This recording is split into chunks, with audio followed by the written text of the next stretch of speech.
everyone, welcome to Sista's Talk. I am your host, Taylor Mekarimi, and this is my co-host, Ramona Williams. This podcast aims to create a safe space for us to discuss our stories and experiences from a Black woman's perspective, to also advocate on behalf of our community and provide allyship tips to all of our audiences. In this episode, I'm so excited for this episode. Let's go, let's hear it. We are discussing the angry Black woman. I know. Let me just take a minute. It's that deep. It's deep. Yeah, this is a deep one. Yeah. Okay, so the angry Black woman, let's just give it a bit of background and context. It's a stereotype. And it's a stereotype that describes how Black women are seen ultimately. Yeah. There's certain phrases which we'll attribute to that. So things like her being hostile. A Black woman is aggressive. She's hot-tempered. She's bitter. And she's viewed in that way, both in personal and social settings, but also in the workplace, right? Yeah. If we actually think about the angry Black woman, angry or anger, I should say, is an emotion that everybody experiences. Yeah. And what happens is with this particular stereotype is all of those negative features are attributed to her personality versus the actual situation that she finds herself in. Yeah. And actually, to back that up, so we were always doing our research for this. And Harvard Business Review had done a study on over 300 undergraduate students. And the study showed that they attributed anger to the personality traits of Black female employees. And what was interesting about this is it had a knock-on effect, because this then translated to lower performance ratings, lower evaluation scores compared to everybody else in that study, i.e. men and women that were also Black and white, right? So how do you feel about this research? What comes to mind when I hear that research is the times in the workplace that I have heard the Black woman being referred to as intimidating. I was intimidated by her. Yeah. And then it follows on with the words of what we just said, right? Yeah. And it's talking about the way in which she was expressing herself, or the level or tone of her voice. And it's all of these other things. And I was then intimidated. So I can see how that then trickles into the workplace and how that study would have showed exactly that. Absolutely. You tell me, what is your experience of this stereotype? Do you know what? I have actually experienced this in all settings. And I'll actually do a personal one first, because this one was really interesting. I think it highlights that it's not only people from other ethnic backgrounds that feel this way. Black men also put this stereotype on Black women. I'll give you an example. So it was during COVID, well, sort of when we were coming out of COVID, and we were finally able to go outside, but everyone was still kind of a little bit on the edge, right? We could go out, you could go to the bars. This is when the bars and the restaurants opened that summer. And you're excited to go out, but there's a part of you that's wary, right? You're still a little bit on edge. And I remember going out with my girls, and there was someone, a Black man and his friend, and they came and they sat right next to us, which is fine, right? Like, we're on those kind of park benches style seating. And he kept leaning over to shout in my direction, right? So it was like, what's your name? You know how it goes, right? Why won't you talk to me? Why are you being stush? For those of you who don't know what that means, it's like uppity, right? It's like, why are you being uppity? And the reason why was because I'm watching him speak, and I'm just there thinking, okay, like we've just come out. I'm a little bit nervous. Like I've made my way out the house, and you're just shouting across the table. And so I literally turned to him and I said, can you just please leave me alone? And he goes, why are you being such an angry Black woman? Just like that. Just like that. And it was used to weaponize me in a space where I just didn't want to talk to you. There was nothing angry about the way I came across. I ignored you initially, and I stayed and I said, you need to stop. Leave me be. And he hit me with the angry Black woman. And so I feel like that's really interesting because a lot of the flack sometimes that Black women get come from Black men. And they help reinforce that stereotype. And I find that could be very problematic. And then other times where I felt that way is where, like, even when we talk about organizations and stuff, it's sometimes when you want to speak up or you speak out, right? When everybody might be sharing their opinion, as soon as you're ready to share yours, it's like, okay, let's everyone just calm down. You know that one? Like, all right, everyone, let's just keep it calm. Let's just keep it friendly. And I find the most annoying part of the stereotype is I be so calm. I be so calm. But as soon as you say something like, all right, everyone, let's just take a moment, let's calm down. Now I'm irritated. Yeah. Now I am irritated. Because you're thinking about it so much and you're worried, the stereotype exists, right? So you're so worried about it coming your way that I'm always tending to try and like, okay, let me just pull it in. Like, I know what I want to say, but let's like cut that in half. Like, let's edit it. Let's put the smile on. So like, I would be so calm. And then when that's the feedback you get, you'd be like, all right. It's something so small. All right, Taylor. All right. Yeah. Now? Yeah. Now I'm angry. Yeah. Now I'm angry and I'm Black and I'm a woman. What you gonna do about it? I'm angrier. Oh, yeah. Do you know what I mean? Like, that's what has it for me every time. And I feel like, well, that's the issue with the stereotype, right? Because you put something onto somebody, I think in this particular one, that's not where I'm at. But now, because you've put that in this space, you've already expecting that, now I'm angry. So even with that guy, I went straight to security. No, you wanted an angry Black woman. I'm going to give you an angry Black woman. I went straight to security. And I'm like, no. You snitched? We're going to talk about this. Yeah. We're going to talk about this in the next podcast. I was like, he's right over there. That's him over there. She's like, I'm so sorry, ma'am, about your experience. I'll have him move to a different table. And I'm like, COVID's happening. What's he doing? So yeah, did I become the angry Black woman? Or just someone that was expressing emotion rightfully so? Absolutely. What about you? Anything like me? I think, yes, in the sense of I can go from here to here quite, in my mind, it could get switched on. Yeah.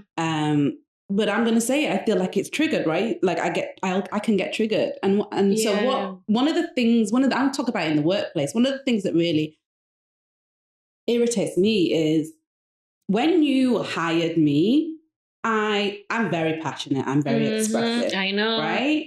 In everything. Yeah. I could be talking about a packet of crisps, you know, passionate. Yeah, I know. These crisps right now, they're giving me life, right? Yeah. And so I bring that energy and passion about a topic or whatever in an interview. You hire me on that basis, right? Yeah. So why is it then when I'm in my role that you've hired me for, I've got to know the workplace, how it works, and I then bring that passionate energy because what I do is really important to me. Yeah. All of a sudden now I'm hit with the way you went about that, you create a hostile environment. Oh, words. Yeah. Me? Okay, now this is hostile. I can see it. You know how you started with, I go from here to here real quick. I just saw it. I'm being, because what? Yeah. Language, everything changes. Because how is it that I am now all of a sudden creating a whole environment? The whole environment when I'm talking about something passionately. Yeah. And I might not be smiling. Yeah. But ultimately, you embrace that. You need to embrace it all. So yeah, I think that it's the I don't always hear it explicitly said back, you are being an angry Black woman, right? But it's the way, like I said, you're being intimidating. Yeah. you got a chip on your shoulder. Oh yeah, it's the tiny ones, right? It's just like, all right, it's when you can see someone's else trying to calm you down in a situation, and you're like, but I was fine. I was okay. This is how I talk. Yeah, like what's is something on my face? Like, what you mean? Like, yeah, I think that for me is the bit that it really, like I said, it can get you from here to here. I'm just trying to make a point about a bit that I feel really passionate about, and I want you to see it as that and not, get distracted in your own mind about you've stopped listening, basically. And I think that's what we experience regularly. Yeah. Let's get into some questions. Oh, girl, let's do that. Oh, I'm excited. Let's see. So we know this stereotype portrays Black women in a negative light, right? Yeah, we do. But I'm going to be a little bit controversial. Oh, dear. Is there some truth to the stereotype?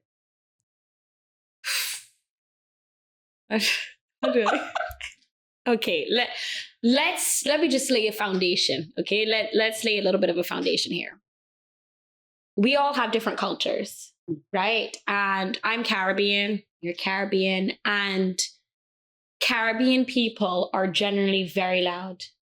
But also, there is a bit of us where if we like you and if we love you, the way that we might speak to you might be sharp. It might seem aggressive to people from the outside, right? Like there are many times, I can't even tell you how many times that when people first met us, I mean, let's think about it, if we're being honest, right?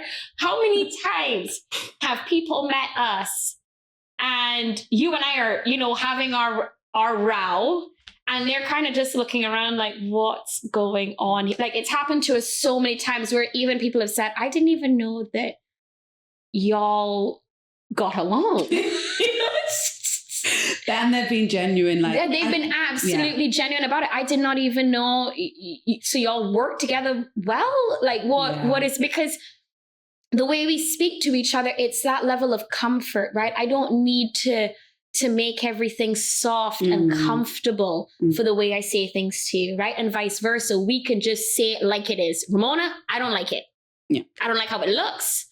I don't like what it's doing. I just don't like it. Throw it away. You know what I mean? Like we can say that. Now, does that mean I'm angry? Absolutely not. What it means is that we have created this space where we're sharing this culture. We understand each other, and I don't have to hide who I am when I speak to you. And that to me is a level of comfort that we have reached, that when people on the outside looking in, it's, God, they're so hostile to one another. Yeah. But it's not that. So what I will say is I don't feel like part of it. So there's the two parts to this. I don't feel like there is some level of truth in that, but it's not what it seems, right? That is an anger. Yes. What that is that's love. That's how we communicate with each other, right? And even when I talk about like my childhood and stuff, there's always somebody shouting. Right? Now, whether that is love or childhood trauma, that's for another episode, okay? But you know what I mean? Like Caribbean household, there's always somebody screaming at the top of their lungs, right? So there is that part. The other part I want to add to that is, do we not sometimes have a right to be angry? Have we not gone through a lot of things, a lot of traumatic experience? Our ancestors have gone through a lot of traumatic experiences that brings us to this place where some people in the community might just wake up angry. Right? So there is that part of it. And I think this is where now the understanding, whether we're speaking on a personal level or even an organizational level, when we speak about teams and stuff, it's recognizing what people bring into that. How are they bringing their full self to work and what that means? Because I am sure, depending on what has gone on in that person's life, or if they have dealt with discrimination, if they have dealt with racism, microaggressions, biases, sometimes people come into a situation where they're already defensive because they already have an expectation that this is what's going to happen to me here. And so, yes, it might come across as anger, but really what it might be is that defense mechanism. because they've either been there before, if they've seen others be there before, and they're like, you know what? Or really and truly, it's anger. They've had a situation and it's changed the way that they react now. But is that necessarily a Black woman's thing? No. And I think that's the part where it becomes that myth versus reality. Yeah. You know? What do you think? How do you feel about this one?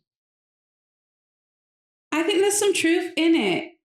And I will explain why. But I'm not mad about it. Okay. All right. I'm not mad about it, right? Yeah. Because I think it's to what you said, secondary, right? There are situations whereby, or there has been past situations where we've been told that we're not allowed to show up in certain spaces or express ourselves. Like oppression is a thing. It's been there for years, right? So if we now have found the strength to speak out about a certain thing, and you want to take it as angry, because I probably am, right? But at this point, I probably am by now.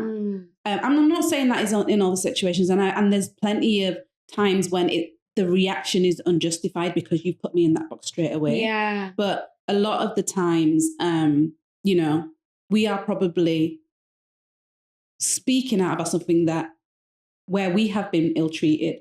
Yeah. And we're no longer putting these guardrails up for who? Yeah. Like, I'm going to say it how it is. And I think about my mum in this situation, right? Yeah.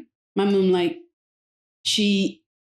I think I understand it more where she says things like, I am no longer going to, like, I'm too old for that now. I'm no longer going to think about how you want to receive it, because for years I've been receiving your, you know, she says very explicit words. I'm not going to say them. Yeah, we're not going to say them on the show.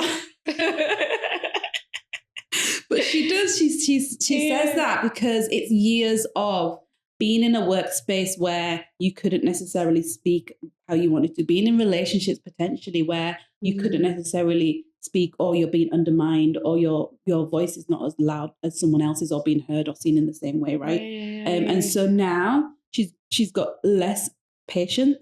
That's such a key one there. It's the level of patience that people in the community might have. And especially when we add those two intersectional pieces together, right? Because women, right? When you add that part, and women now coming into this space where gender equality is a really big thing, and wanting to be seen and wanting to be heard and treated, you know, with equality, essentially. But then now you add on that level of being Black on there. And we must recognize, right, that if we compare, the experiences of Black women are not the same as the experiences of white women, right? We need to be honest about that. So when we add on another layer, and it's not necessarily Black, when we look at ethnic minority women as well, there is going to be that level of, I don't have that same patience because I'm fighting on both parts, right? It's the woman in me, but it's also my ethnic background in me. And I just don't have it sometimes to always deliver things in a way that you are going to receive it well. Yeah. That is fair. All right, let's get into the next one, because mine is already getting hot and we just started. Okay. Do you think Black women have the ability to lean into their softer side? Who prepared these questions? Or do you believe there are risks to that? The term tech kindness for weakness comes to mind. Come on, lay it on me. Do you know, I think there is a level, like you said, around defense, right? And there's a level of pride. And what I think happens a lot of the time, and it could be in a personal or in a workspace, is that we have already put a lot of thought into how we're going to approach the situation 100%. To not be received in that way, right? And so when we do that, when we in what we think is the best way that this is going to be able to get my point across, but come across pleasant, etc., how that is then received, and if we don't get the reception that we thought that should get, like in terms of respect, right? Yeah. We then can jump to, okay, I think you're taking me for, like, you're taking me for a ride. A bit of a ride now, because I went to all of that effort to try and do and present this to you in a way, and yet still. It's still not good enough. It's not good enough. Or we do be kind, let's just say, right? We be kind 1, 2, 3 times. And again, we don't feel like it's received or valued in the way that potentially somebody else is, or they do less. Yes.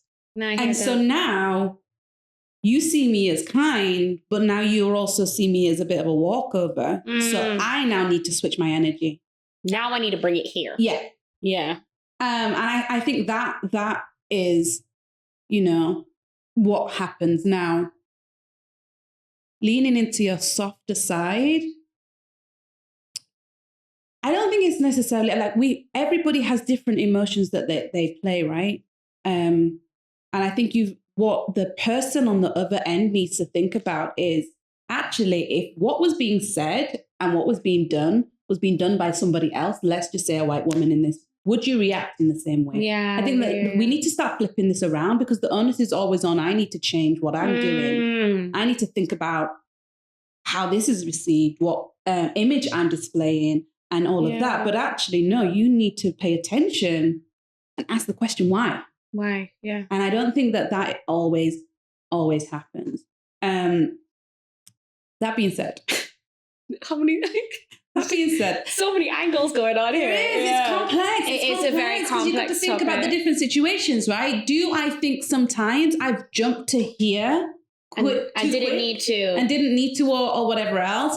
Yeah. But can't everybody jump there? Yeah. I feel like that's a normal thing. Yeah. But it's just a case of when the Black woman does it, is it received differently from other people? When men express anger in the workplace all the time, even in the movies, right? They slamming things down on the table, the this and the that. Yeah. And then sometimes even they're coddled in response, right? Oh no, right? What can we do? Yeah. Right? But it's a case of when the Black woman does it, it's offensive, right? It's almost like, so I'm not saying, I think we can all go from zero to, I mean, if anybody says, someone always says to me, Taylor, you boil the kettle before you even plug it in. I'm laughing at my You boil the kettle before you even plug it in, right? So we can all be that, but that could just be, I don't think it reflects on any specific ethnic background. I think that is the key problem for me. And I think the reason I like this question as well is when we talk about the softer side, right? I want to make it really clear that Black women do have soft sides, right? I think that's something that's missed. We can, be kind and soft and gentle. I think that's always missed. They never put gentle and a Black woman in the same sentence. But the question is, am I in an environment where I feel comfortable to do that? Or am I in an environment where I feel I need to be on the defense? Yeah. And what's really interesting, actually, what you just said there was around the women that, that we have other sides. I think there are completely different personalities, right? Yeah. We are not all the same. There's different extroverted, introverted, like all of that within women. There's women that, don't mind speaking up in front of people. There's others that would absolutely not. They would shy away from that, right? There's others who don't like conflict. Yeah. I think that we're confrontational. That's another word. Yes, right? Confrontational is a big one. But there's loads that actually cannot stand conflict. Yeah. So, I think that's the problem. It's when we're grouped and as stereotypes do, there's negative things. So it steers away from the situation. Absolutely. No, I agree. Yeah, I think, women, we just need to recognize it. I that's why I want to put it out there, though, is that Black women can be soft. They can be gentle. They can be kind. They can be all these things. And those words are never associated with the Black woman, right? It's always the hard. She's hard. She's rough. But no, we are, in the right moments. I think, I don't know about me so much. Do you think that you flipping the question back around, do you think that you struggle sometimes showing that side? girl, you just, whew, like the therapist in here today. Oh, you knocked me. That is not on our list of questions. Okay. I know, but I felt like I just needed. Do you struggle bringing that side out? I mean, I do think sometimes, depending on the space that I'm in, and I think this even goes into another topic that we're going to, get into our next podcast when we talk about, trying to be the perfectionist, is you don't ever want to let your guard down.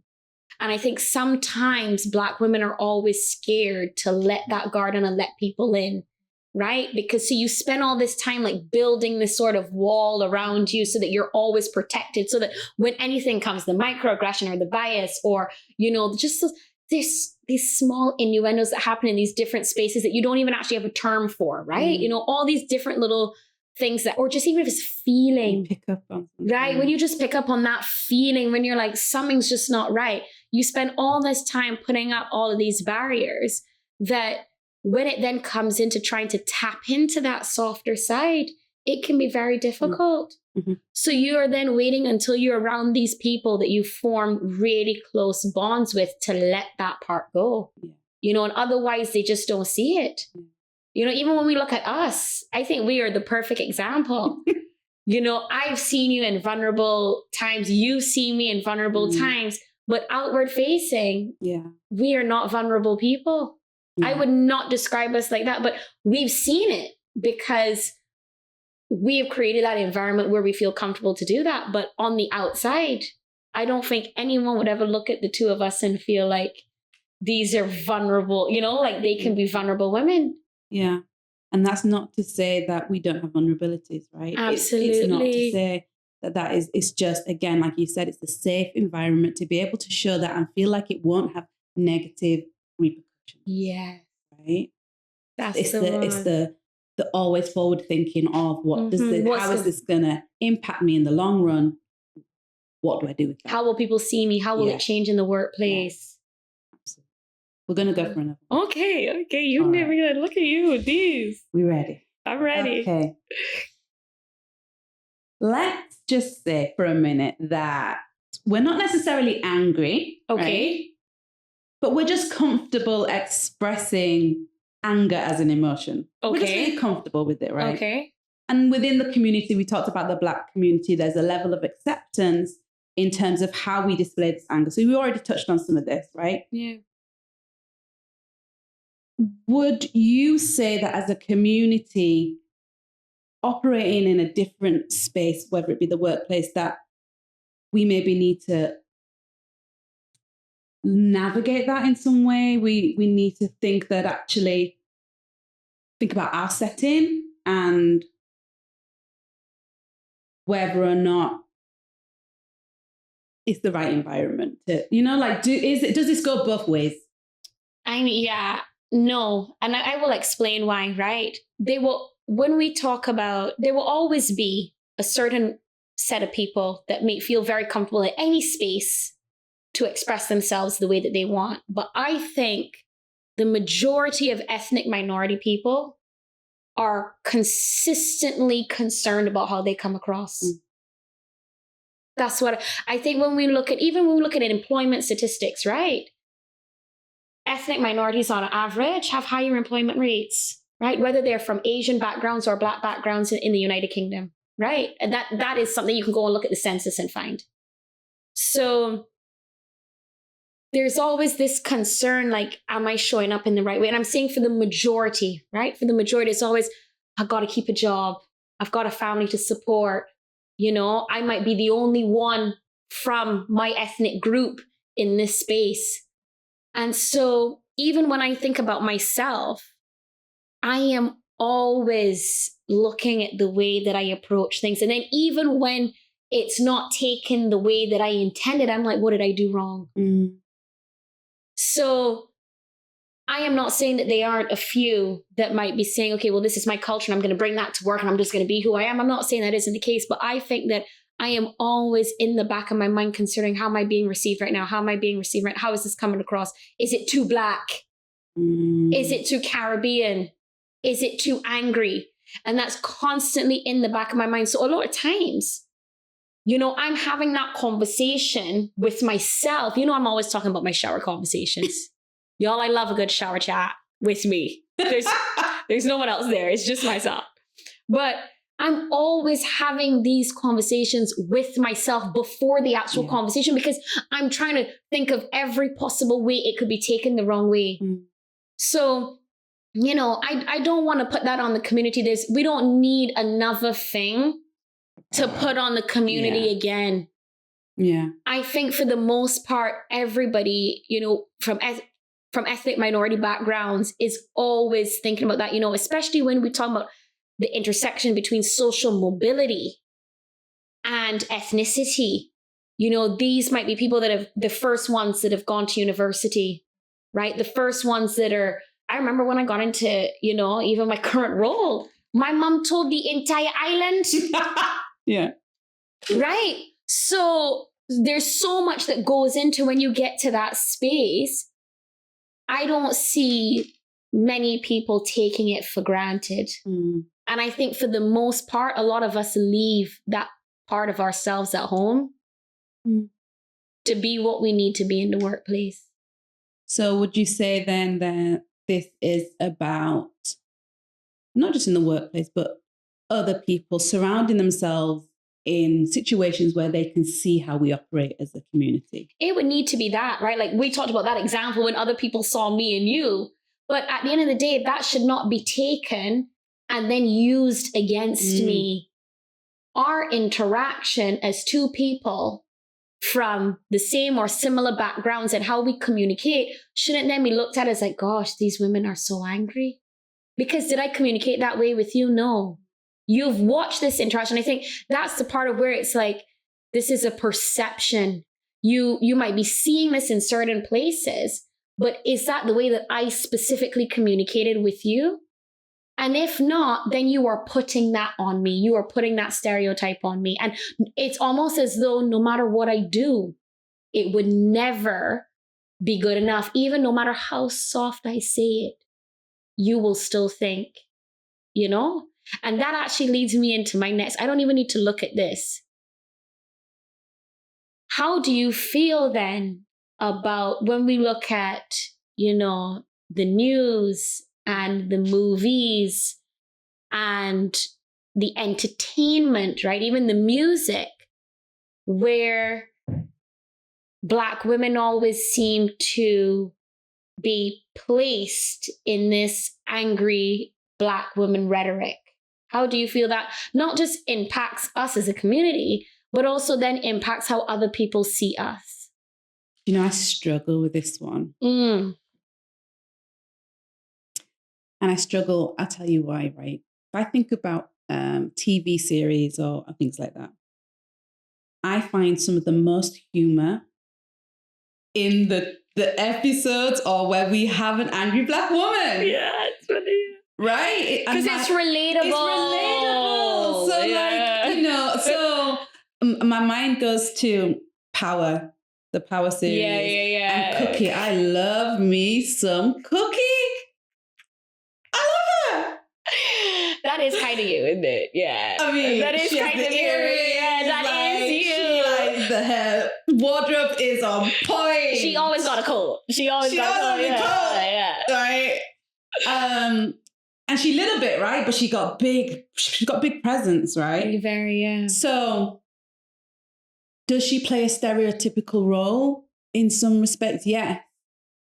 But there's so many spaces where we can't relate. So yeah. I like that, but I struggle because yes, it absolutely reinforces some of the bits that we're trying to change. You know, and there's loads of examples of that, like the roles that we get in films. I do think I've seen a bit of a shift. Yeah. Right. I think that we're seeing more and more big roles where individual Black women in particular are in positions of power or being able to speak up in certain ways. And I think that is changing, even down to, you know, things that adverts that are being placed or stories that are even being published. Like, I do think I've seen a bit of a change. Is it enough? No. But what I think is important, and I think is that who's writing the story? Yeah. Right? That's not necessarily who's playing the role, but who's putting them in that position to play that role. Yeah. Yeah. Because I think it's very different if somebody is putting them in that role and it's harmful in some respect. It's not necessarily, it's reinforced, but it's in a harmful way of, you want to keep me here. So, and that's the image that you want us to keep. That oppression piece, right? Yeah. So I think I'm not gonna lie. I think I'm a little bit hypocritical in that way, where depending on the situation, depending on who's telling that or how I'm seeing it, who's commenting on it, right? And it's not about like, it's not necessarily that it's okay if I say it, but it's not okay if you say it. It's not that. I think it is though. Yeah.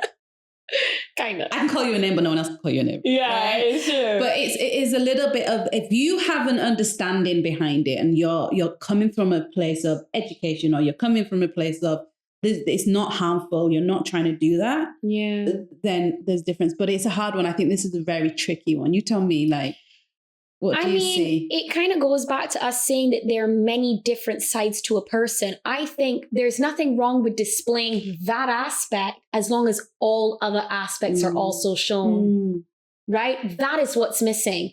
It shouldn't always be that the Black woman is angry. It can be that you have like a cookie, but then you've got like Bridgerton, right? Where some of the women in there are so lovely and soft. And do you know what I mean? So I feel like it's a case of, if Black women are constantly being depicted in this role, and we're not the only ethnic minority group that deals with this. I mean, when we look at Latin actors, right, always need to be fiery, feisty, that kind of, energy. So it does go beyond, just Black women. And you do see that with other ethnic minority backgrounds. But for me, it's a case of, it shouldn't always be that way. Yeah. And we can see it. And again, this is where it comes. The angry Black woman understand there is a cultural element to it. And I don't want that missed. It's that, yes, there is that Black woman. She can be on her, And yes, sometimes I do boil my kettle before I plug it in. But a lot of that is not anger per se. Yeah. It's the cultural way that we have learned to communicate and speak with one another. It is not anger. Right. And normally, a lot of times, when I'm angry, I don't talk at all. Right? Like, we forget that. When I am in a mood, girl, you can't say nothing to me. You know what it is as well? I think that's really, really important, right? And this is why understanding other cultures is really important. Yes. Because if I am quiet, girl, that's it. You've done up here. So if you see a massive shift in me, actually, right? Then there's something wrong. Yeah. Right. And that's when you should be not concerned because of what I'm going to do, but just but be concerned about what I'm going to do. No. But like that's really, really important. And in my house as well, that thinking back to like the setting, right? Mommy shouts. Like to my kids, I shout. My voice is loud. I scream your name in a certain way. All of them know the tone in which it is, what it means. The way in which I shout your name. But if you don't hear from me, then it's a problem. Yeah. And to me, that's anger. Yes. That's what it is. And that's what's missing. So when you see me getting on, a lot of times it's just, this is me just having a very calm conversation. But I'm telling you, when I'm actually upset, the way I withdraw so quick, and the way I'm ready to we don't even need to have a conversation. I've hit that point. And I've seen it happen to me before, right? And I was even describing that situation. It was like, okay, Taylor, calm down. And you know what I did? I calmed right down and walked straight out. Because now I'm at that place of anger. Before I'm not, now I am. And I think that, again, it's understanding different people and how different people communicate. And to me, that's why, this topic for me is so important, because that really is. And that's having us playful conversation. Now, am I saying that there are times that women are not screaming when they're angry? Absolutely. But that is not a Black thing. That is not a Black woman trait. Yeah. And so I'm more than happy with the pictures and the movies and the music videos and stuff, as long as you can also see the other aspects of what Black women have to offer. Yeah. And I think there's again, I'm a little bit controversial. I think there's a little bit of onus on us as well, right? In the ones that take this is controversial. This is controversial. It is. But we do take these roles. We do allow in fair, that sense, right? fair. Like, yeah, so I hear what that. are all the conversations behind where you've decided that is something that you want to do? And again, I think I've seen that shift a little bit, but everybody takes ownership for that. But what if those are the only roles that they were available? You see, there is that point too, right? Like, even if I don't feel comfortable, I've got to earn. Yes, I've got to earn. Yeah, and this is why it's hard. And this is the other point is where what we also don't talk about when we have like a lot of people from different ethnic backgrounds that take a lot of things, right? And do a lot of things, not because they necessarily want to, because I've got to do what I got to do to provide. Yeah, no, again, yeah. It can go either way. Yeah, I think there's a lot of complexities to it.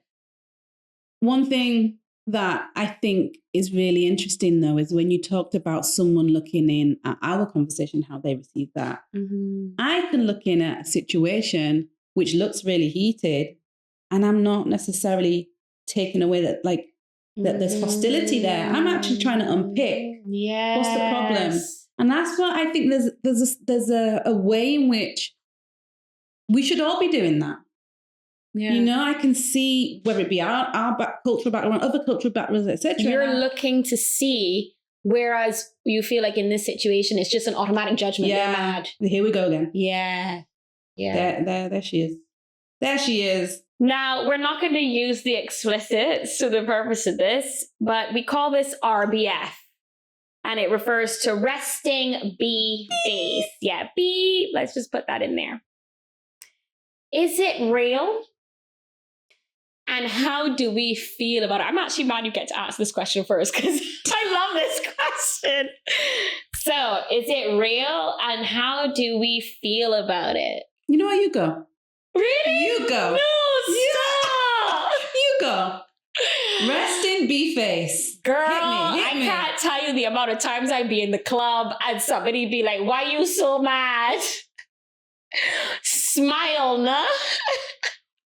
Put a smile on your face. Mind you, in my mind, their rainbow's going to cross. Like in my head, that's me. That's it. Like, I may not be moving it, right? Like, I might just be taking a break, right? So, you know how it be. It's always in those moments of downtime when you're just like, all right, I just need to take a minute. Let's just get off the dance where you might still be going, right? And I'm like, I'm just going to go take a minute. Have some time with myself. Let me just, sip in some water, And someone be like, why are you so angry? And I'm just there thinking, but I'm just doing a groove. It's just not outward because I'm just taking a break, right? We just did 2 hours straight on the dance floor. And that's what happens. So there's so many times I've been told to either fix my face or smile. And I be in the best mood.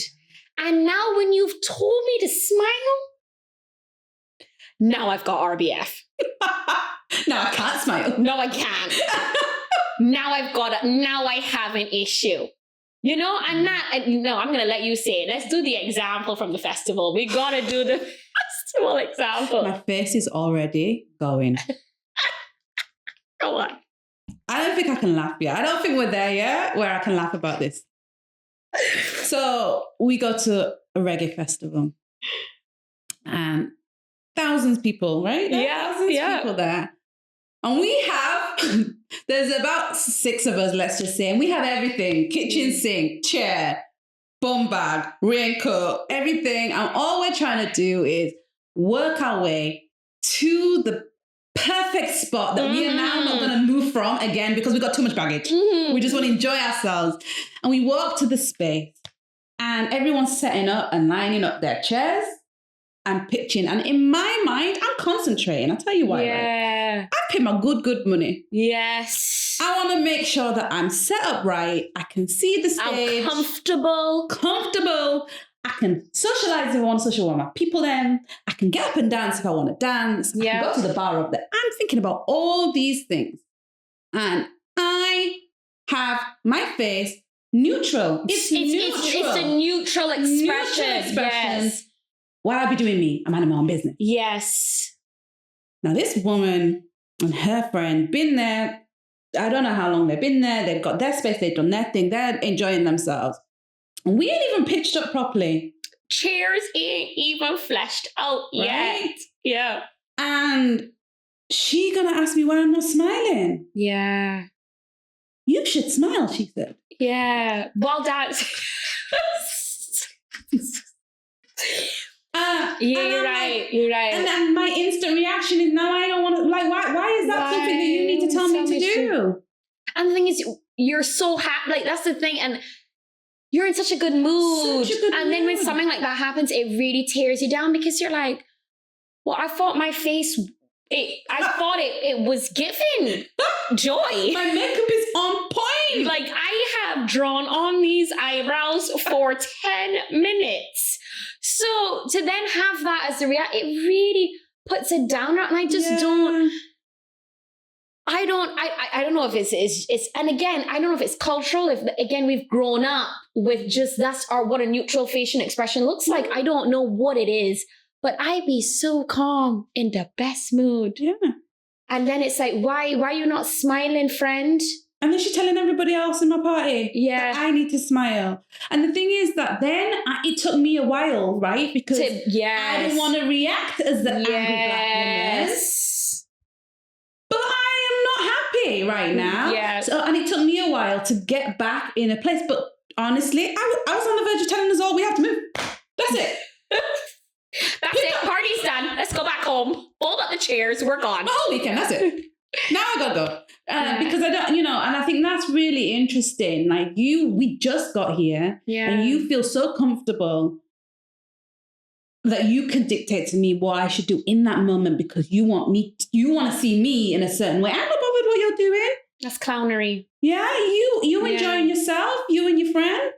I think that is something that happens, right? Like, why do I need to change my face to fit you? And I think you're right. Like, I don't know. I can't really speak for what other people see, but in our household, I don't know what it looks like. I've never just looked in the mirror and just done a neutral expression and thought, let me just check. Have you done that? I don't know. Maybe we read different, maybe body language powerful. Yeah. And body language in different cultures is different. And maybe we just read different things. Like I said, I would know when you're upset. Yeah. And you would me, but that face is not one of them. No. That's not it. And, do you think we just have and I don't know what this is, but do you think Black women just, when they are in a neutral expression, that it's perceived that we're just, do you think it has to do with the stereotype beyond us speaking, but then that stereotype also is just our features when they're neutral? We're not actually saying anything, but that we appear angry even when words aren't coming out of our mouths. I think it links back to the last question, right? Mm-hmm. And although it's like, as much as we took on like a more a later sort of take on film and media and things, but if we go back to when we were first put into a space of how we were portrayed, right? We were portrayed a certain way. And therefore, your face was probably like, they would do things where the face is like this, hand on hip, the wagging of the finger, arts, the this, that, the other, right? So therefore, the messages that were being sent at that time is that if you see this, this is what it means. Good point. And I don't know if we've moved away from that. So I think it does have a lot to do with how we were told to behave or portrayed in terms of how this type of person behaves, whether it be like, plays, like you said, or stories being told and things like that. I don't know a lot about it, but, definitely around the era of when they had the minstrel shows, for example, and things like that, where actually it's not even, you haven't even got a Black person acting out as a Black person. You've got somebody else saying what we are. Yeah. You've got the cartoons, you've got the magazines, etc. playing. Even down to like the woman in Tom and Jerry. It's humans, like we're very, what's that? It's where you take things on, you don't even know you've known that you've taken it on necessarily. We're susceptible to things, especially in media, right? And so there's things like that. Then that, like I said, that then means this. So in this fast forward to now, it's being read and picked up. But what I'm uncomfortable with is the fact that you feel you have the right to tell me to be different. I think that, and that's a really big thing because, and we kind of, when we go back into the episode that we did last week around black hair, and it's not just giving a compliment, but feeling the need to reach out and touch it, right? It's sort of the same thing. Is that there's like an ownership piece where I should be able, even if I'm angry, even if this is my angry face, this is my RBF, why can I not turn up here with one? You don't know what happened. You don't know who I got in a fight with. You don't know who just called me just now saying some nonsense. You don't know that. Yeah. So why do I need to smile? What if I actually am upset and I don't want to smile? You don't know what's going on. So I think there's that part of it. And again, I will go back to the sort of the earlier point. It is, black men do it a lot too, right? Miss, why you don't put a smile on your face? But you don't know what has gone on in that moment to bring me to that space. Now I'm saying it is just a neutral face. Like I'll be thinking about, God, what am I going to eat after I leave here? That's normally what's on my mind, right? But to then tell me to do an action so that you can feel good about what facial expression I have, I think that's something it's invasive. Yeah. Now, I'm going to do a 2-piece here with you. I'm going to just combine one because that's what I do. One, does anger have a place in the workplace? And I'm going to add that with tone policing because I think that happens. You will see that in the workplace, not just in our personal lives, but have you heard of tone policing in the workplace? In the same way, if anger has a place, does tone policing also have a place? This one for me is every emotion that is connected to a human being has a place in the workplace. Fine, that's it. Question done. Because we react how we react to situations, right? I think that it links back to what is the frustration or where is it coming from? We need to dig deeper and understand why is it that I find or we find ourselves in a situation where anger is coming out, because we don't come here to be angry. Absolutely. You're not productive if you're in that state. We know that, right? One, it's not just Black women, right? It's every employee under the roof can be angry about a situation that happens at some point, yeah. And then, so yeah, it has a place in its workplace because there's things that happen in the workplace that bring that out. Everybody has to also remember that they're in a professional setting, right? That's not to say that you can stop throwing things around and all of that. Of course. So it's very much around what do you picture when you say someone's angry? The angry in its raw state of emotion is you're reacting to something that you're not happy about.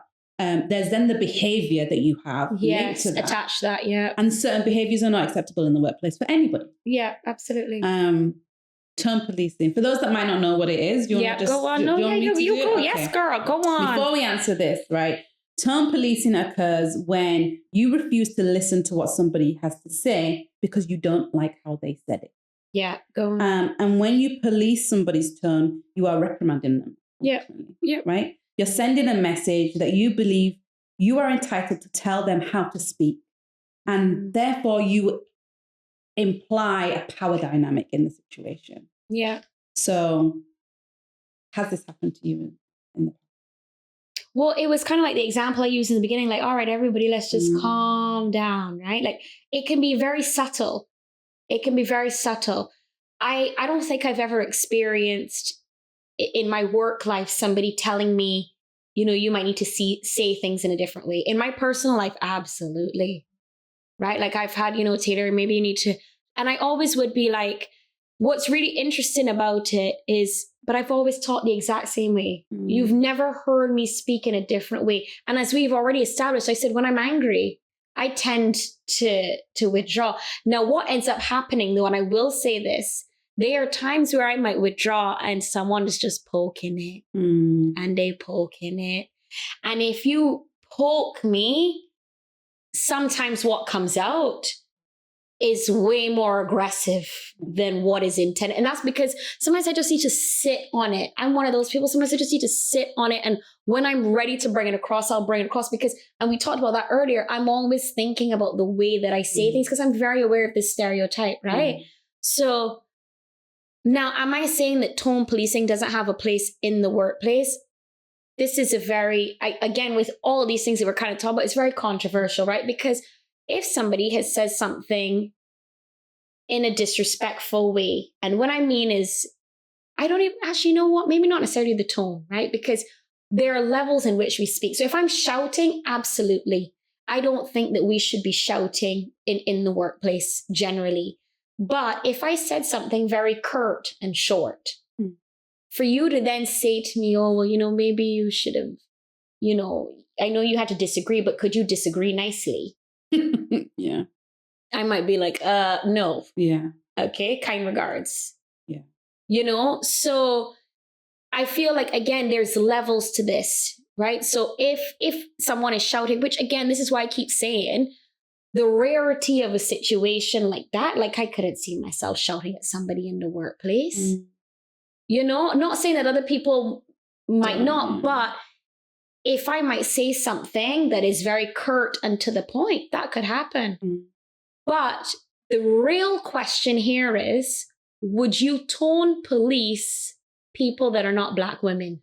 Yeah. That is the one. And this is the bit for me, right? This is the bit of, I feel that there is a level of when that happens, what I hear back is you saying to me, who do you think you are? Know your place. Know your place, little girl. Yes, know your place. Right?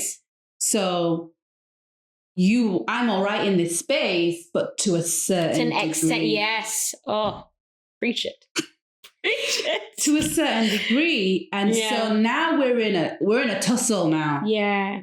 Because what I feel is I am rightfully so gonna, in my role that you hired me to do. Yeah. I am gonna, and it goes back to that point, right? When you hired me, I was passionate. I'm still passionate now, right? So yeah, I think there is an element of control to, I'm gonna let you be outspoken, but not too much. Yeah, like just, and that's where I have a problem with tone policing. And I think I saw this a lot, right? I worked in HR. I've been previously in HR for 14 years, right? Yeah. Dealt with a lot of grievances or performance management. And the performance management of things, or in terms of reprimanding somebody because they displayed intimidating behavior. What is that? Like, now, and again, is that somebody screaming at somebody using explicits? Is that what they're considering, you know, this kind of behavior? Or is it just because I said what I thought straight? Well, this is it. And so, you know, or being challenging, right? And so if I picture intimidating behavior, you are this far away from my face, you're threatening me. Yes. I feel like I'm in danger, and that has no place in our workplace. Like, bullying, harassment, intimidation has no place in our workplace. But if a situation went bad, things are going wrong, you think I did it, I think you did it, whatever else, and we get into it a little bit. I think that is, again, like, what was the circumstances around that? And over the years, I think what I found myself doing is picking up on who were the ones that were being told or talked of in these ways. And what did you find? I wouldn't say like I did research, right? But there is definitely a way, and I can give an example where the way in which a person, we were talking about a role that someone might be hired into, and the way in which somebody, when they did disagree, would bring that up. And the person who was hiring into the role talked about, this person can be challenging, talking about a Black woman, right? This person can be challenging. And therefore, you know, if she's going to be the face of our department in certain situations, I don't know if that's what we're looking for. Things like this, yeah. Where she's already, before she's even stepped foot, it's that. And actually, we didn't talk about that word earlier, but challenging. I've heard that, you know, like, this could be a challenging person to work with. difficult to manage. You know, difficult to manage. But what does that mean? Because have I, you know, hurt somebody? Have I, you know, done something to somebody where, you know, as you mentioned, the bullying, the harassment, the intimidation. What is it about me as a Black woman that you find difficult to manage? Absolutely. And one of the things that I used to say is you can't reprimand somebody or stop something before something even transpires. Yeah. Right? How are you going to say? How you already, she could be challenging. How do you know in this situation, how do you know she's not going to be elated at the fact that you've seen her, you've decided to put some development time into her, she's progressing, you know, moving upward. She has responsibility. Going into her softer side, you know, if you breathe life into her. How do you know she's not going to thrive in that environment? But you've already planned out multiple scenarios. And in this one, and this one, and this one, she's going to be angry in all of them. Yeah. And therefore, you know, that's not where your team direction is going. I've had very many conversations like that. And I think that is where it leads back to the research at the beginning where, you know, what promotions and development and how it's harmful. The stereotype itself is harmful. Absolutely. Because she may not be suitable, as you said, to be the face of and all that because she's too sassy. You know? Come on, let's do I heard there's a game. I don't know what the game is, but let's do the game. I think this is a good way to end off. Let's do the game. Closing out, we're going to have some fun. Oh, God, I'm excited. I'm going to give you some scenarios, right? You're going to tell me how you would react and what you'd say. Do you want to know, like, as a Black woman?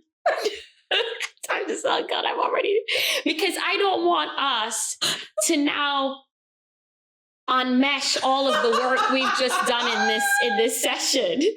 So then you ask me a question and I react in an angry Black woman way, and we have just all of this work that we've just done to try and break down the stereotype. The viewers also have to play the game. Okay, yeah, that's better. Yeah, come on, yeah. All right. Someone pushes in front of you in a queue. You know what? One of the things I tend to do when someone does something they shouldn't is the RBF. So if somebody is at me, I'm giving them that look like, I know, you know that I'm standing here. But you know something my mom said to me once? There was someone that pushed into the queue one time. We were at the supermarket years ago. It's always at the supermarket. It's always at the bloody supermarket. So we were at the supermarket and somebody pushed in front of us and I was ready to kick off. And she said, you know what? This is probably not the nicest thing to say, but she said, you don't know what bus could have been waiting out there to hit us down that might hit this woman down. And what she meant by that is, she's in such a rush, but you don't know if there was something out there that if you were in that place, that she is now taken over. Because if you go and there was a car just coming straight across, that has now missed you. So don't worry, your time, we have time. We can stand up here. Don't worry about these sorts of situations because what is for you will always be yours. And if she's meant to be in front of you, like already seeing like Ramona's like like I was supposed to be in front of her. I can already see your face. But it was just more of to say that, you know, it's not worth it. It's not that it's not worth it, but she could be taking the fall for something that could have been yours. You know, but I will say this. I have taken that on board, which is why I only do the RBF now. So that's why I do the, I know you see me, and then I'm going to do and then now when they check out, let's say they're checking out slow, right? Let's say, or they forget something on the floor.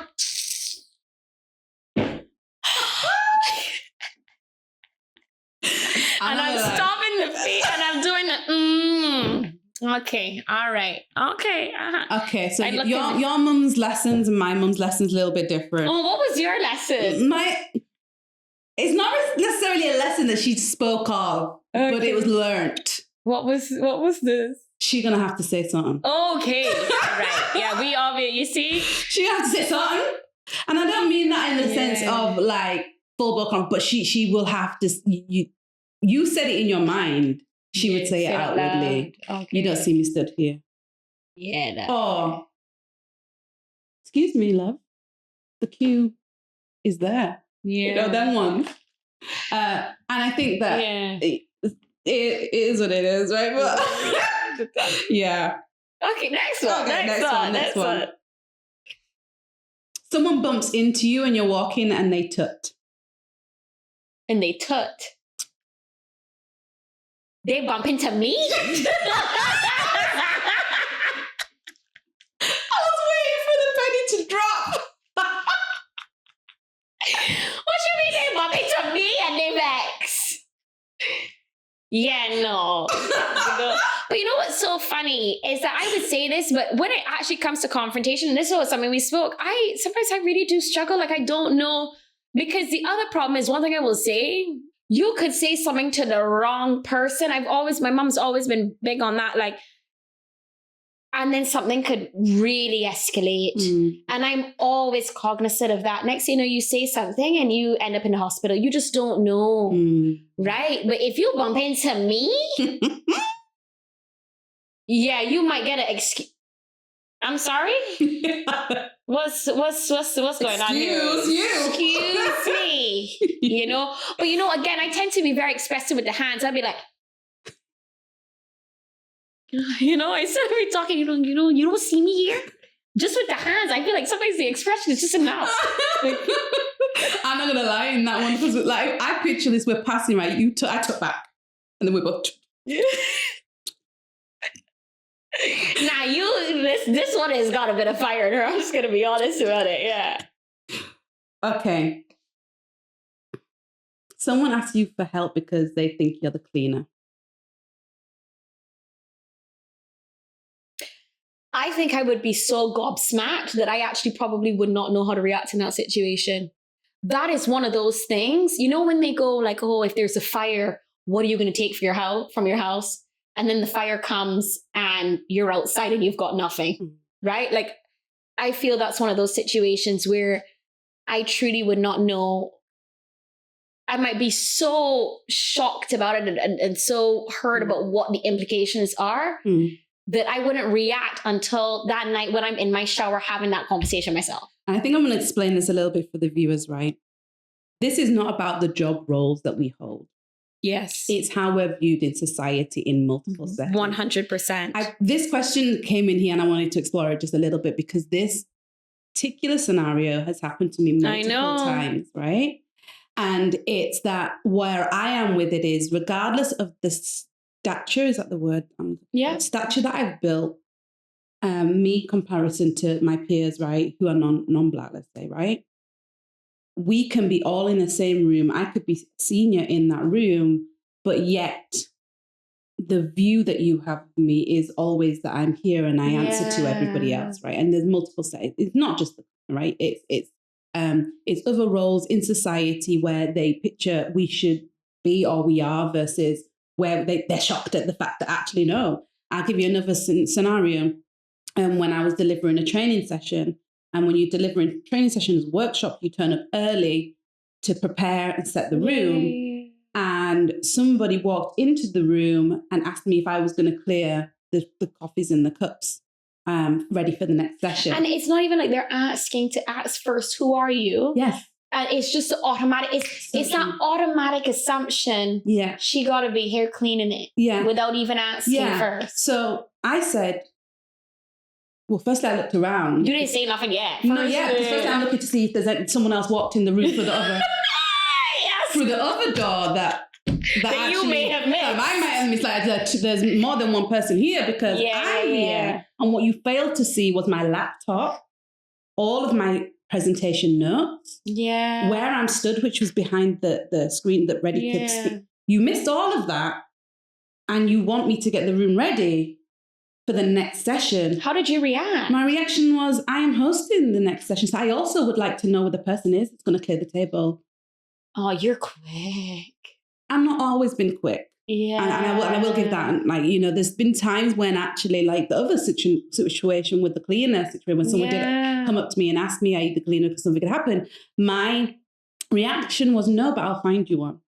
Yeah, so I didn't process. It hadn't processed. And in that situation, again, there'll be people listening that don't quite understand, but it's the number of times that it's happened. That you're mistaken. And what, if you don't quite understand, I think the person like listening to this needs to think about how many times has that question been asked of you in a scenario. And, you know, do you work here? Yeah. You know, like when you're just, do you work here? If you're in a shop or something and you're like, well, no, I don't have a basket. I like to freehand it. Yeah. So I think that there is that. And I think there isn't a clarification or a check-in. Like you said, it's that automatic assumption. Oh, I'm right. Are you going to do this? Yeah. Can you help me with this? Because you are that. And that's, again, because of the stereotypes and biases that people hold. Okay, we're escalating. Mm-hmm. Oh, dear. You're refused entry into a club because you have on trainers, but the next person who is allowed into the club that is not Black also has on white trainers. And now we're fighting. I'm going to say it like... it's the hands. Like what's going, but you know what, that it hits you, and I don't feel like, unless you've been in these situations, you don't understand how small that makes you feel. One of the questions actually that I'm asked a lot of the time is, how do you know it's because you're Black? And you don't know. You don't always know. No, but you pick up. We read that. Yeah. We read the room a lot. Yeah, because we have to, right? And so the scenario of the you wasn't let in, you were told a reason why you're not allowed in. You potentially, your face is vexed, but you accept it because what are you going to do, right? Someone else. But then someone walks straight in, and maybe not even one. I had it multiple, one after another. You do so much hard work to get to where you are and to be that, you know what I mean? Like that example, right? To be that perfect woman. Right, to have all your things together, have all your ducks in a row, and just with one action like that, it just drops you right back down here. And it's followed up with things like, I say it now and I can feel it. Not tonight, ladies. Sorry, I don't mean to laugh, but not tonight. This is my trauma. I know. Not like this is her trauma, right? It's the club and the bouncer singing. I can just tell how many times you've heard that. A lot. What does that mean? Yeah. It's embarrassing. It is very, especially if other people can hear it there. And they're just going, walking in. And you're just kind of there like with the bag on, like, Really. Well, what do we do now? Right? Yeah. But if I react, then you're the angry Black woman. Okay. A little bit more work related. And we're closing soon, right? You got a couple, and we're closing this off, right? We're closing this one. Okay, this is the last one, y'all. They're discussing a successful piece of work that's been done, and somebody else claims that it was theirs when it was yours. That like you did it. It's your successful project. And somebody else somehow manages to take that and claim that as theirs. Yeah, I'm shutting down. And that's the thing, like this is the part where we are all this, but we can easily also be, like, as I said, very meek. I don't know how to deal with that. I can be very honest to say, I just don't know the best way to get my point across without being, we talked about like the 0 to 100. For me, there's no in between with something like that, because that's something that's there for me. And I don't know how to communicate it in the way that addresses how I feel, but also is respectful in the way that it needs to come across. Because by the time it comes out, I'm so emotional. I'm not even talking about this, right? I'm talking about something that you said to me 2 weeks ago, and I didn't bring it up then at the team lunch, right? But I'm gonna bring it up today because now we just adding things to this. Do you understand what I mean? Like, you start to get so emotional that it even struggles with how you you struggle with how you're going to bring that across. I feel like that's a moment for me to shut down. Now, I will be so angry about it. But what I will say, that I'm the type of person, I'm very strategic, right? This will never happen to me again. Because there will never be an opportunity where you will claim mine before I've claimed it myself. That is how I get it. And that's what I'm saying, which is why this stereotype is so interesting.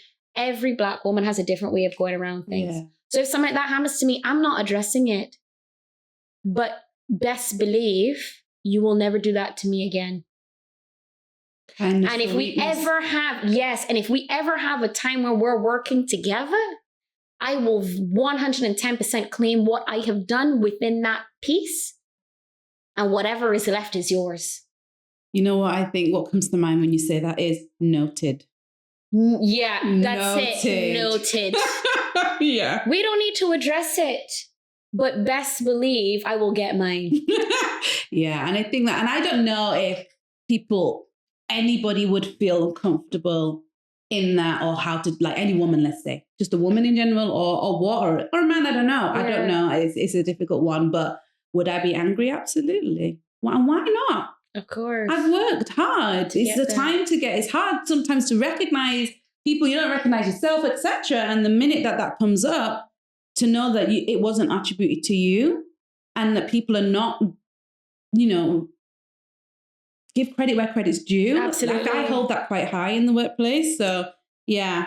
Okay. Yes. Bring the final thoughts. I do want to home in on that piece where ultimately holding emotions in, like anger, right? It's not healthy. It's not, yeah. It's not healthy in any setting, personal or the workplace, right? And actually it can end up being more damaging. So I think we need to create safe spaces within the workplace where we're recognizing what the problem is. We're getting to the root cause of the problem that's caused this situation to arise in the first place. I think that's the responsibility that I think some of us need to take. And acknowledge that everybody displays emotions differently. Yeah. Ask questions. That's what you want, though. Just ask questions. You want. If you don't ask me why I'm not smiling, though. Don't ask that question. All right, don't ask that one. But yeah, but other questions. Yeah, ask other questions. I think that's really important. But ultimately, if there are emotions, if you accept happiness, you need to accept that there will be sadness. Yeah. Right. Let's normalize that, and let's focus on where we remove the barriers. We talk about removing barriers all the time. Let's remove the barriers that mean that I can't constantly be in a place where I feel happy to be at work. Let's give grace. Yeah. Right. And what I mean by give grace, if you already know a stereotype exists, work in the opposite direction, right? If you already know, that there is a propensity to look at Black women in an angry way, I would want to be doing the opposite, right? I'm always going to want to, not necessarily give them the space, but just a situation where I'm always going to be questioning whether that's actually the case, or if I'm just feeding into that stereotype. So when you're coming to those interactions, don't automatically get defensive when, I might be speaking with that passion, as you said, because everything, we could be talking about bananas. You know how I get. I've been, you wouldn't even believe these bananas I just picked up. And somebody would probably look at that and be like, what on earth? What kind of argument? What did he do? Right? Like, I'm talking about bananas, right? So I feel like it's really, really important that when you recognize, knowing that the stereotype exists, how can you then look at your thought process and challenge your own thoughts? So that when you come to those situations, you aren't automatically saying, oh yeah, sure, God, here we go. Challenging this one is challenging, right? Think about, okay, well, and then if there are times when you might feel like, a Black woman or anybody is a little bit on edge. And I think this is the difference between when you are actually just feeding into your perceptions or where you're actually trying to get to know your team. Because if you know me, you would know that my silence is the problem. That when I go into that meek voice, that's where I'm at my, at my most. But when I'm out here, this is when things are good. So if you know me and you try to get to know me and you try to get to know the people in your team, you will recognize that instead of just looking at all Black people the same, you will recognize this. And we even talked about this, right? Not all Black is the same Black. That will be one of our topics at some point, right? But if you get to know that about us or about anybody, then you won't automatically think that every time I say something, it's coming from a bad place. And with that, I feel like, we've given them something today. Yes. And talking about all this anger has not actually made me angry. At all. This is not RBF at all. I'm in a great place. Great mood. Thank you all for coming today. And yeah, we will see you on the next episode. Bye.